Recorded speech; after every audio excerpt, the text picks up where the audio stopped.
Assalamualaikum warahmatullahi wabarakatuh. Nama saya Selele Ervina dengan NIM 20210800067. Di sini saya akan presentasikan artikel saya yang berjudul Sholat Wusta dalam perspektif ayat-ayat ahkam. Sholat wusta di dalam Al-Quran disebutkan dalam Quran surat Al-Baqarah ayat 238 yang berbunyi, Bismillahirrahmanirrahim, Hafidhu ala sholawati wa sholatil wusta wa qumu lillahi qanitin, yang artinya peliharalah semua sholat fardu dan sholat wusta, berdirilah karena Allah dalam sholat dengan khusyuk. Dalam ayat di atas, Allah SWT memerintahkan kepada manusia untuk menjaga sholat pada waktunya masing-masing, memelihara batasannya serta menunaikannya dalam waktunya masing-masing. Dalam struktur kalimat ayat di atas, jika dicermati, terdapat pengulangan kata sholat. Yang pertama, kata sholat dalam bentuk jamak yang artinya as-sholawat, dan yang kedua, kata sholat yang berbentuk tunggal, yaitu as-sholat, yang diikuti dengan kata sifat al-wusta, artinya tengah-tengah. Imam Jalaluddin As-Suyuti mengatakan bahwa al-wusta memiliki arti al-adl yakni adil, dan al-khiyar yakni pilihan, al-fadl yakni utama. Oleh karena itu, al-wusta menjadi tengah-tengah dalam bilangan rakaat sholat, karena berada di antara dua sholat sebelumnya dan sesudahnya. Dan dapat dikatakan pula, al-wusta menjadi tengah-tengah di antara waktu sholat. Dalam penggunaan makna al-wusta yang dijadikan kata sifat terhadap makna sholat, yang menimbulkan berbagai perselisihan penafsiran antara sholat mana yang dimaksud dengan sholat wusta, yaitu yang pertama sholat duhur karena dilakukan di siang hari, yang kedua sholat asar karena dilakukan di antara dua sholat malam dan dua sholat siang, berdasarkan riwayat dari Ali, Hasan, Ibnu Abbas, dan Ibnu Mas'ud. Yang ketiga, sholat maghrib karena berada di antara sholat panjang dan pendek.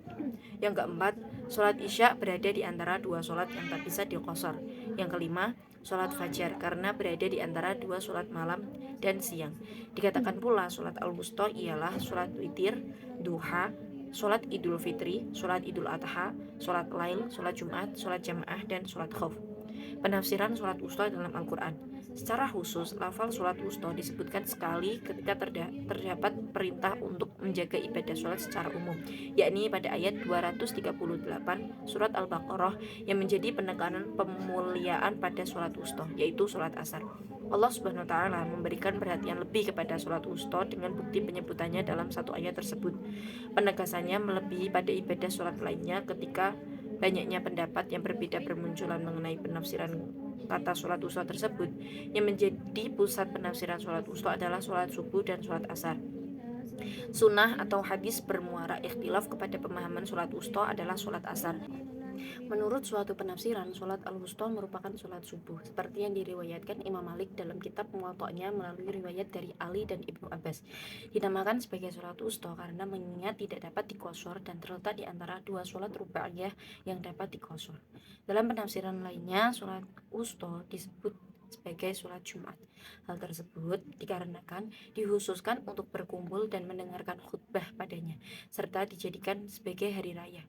Dalam hadis yang diriwayatkan oleh Muslim dari Abdullah bahwasanya Rasulullah SAW bersabda kepada kelompok yang lalai dari sholat Jumat, "Aku pernah berencana menyuruh orang lain menggantikanku mengimami orang-orang.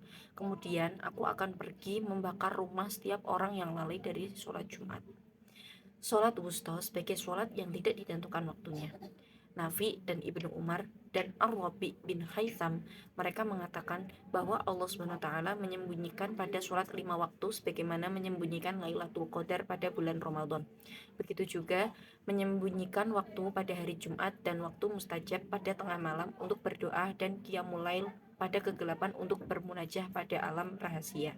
Istimbat hukum sholat wusta menurut tafsir As-Sa'di atau Syekh Abdurrahman bin Nasir As-Sa'di, seorang pakar tafsir abad 14 Hijriah, menjelaskan tentang maksud dari surat Al-Baqarah ayat 238 ini, bahwasanya Allah SWT memerintahkan untuk memelihara sholat-sholat secara umum, dan sholat wusta yaitu sholat asar pada khususnya.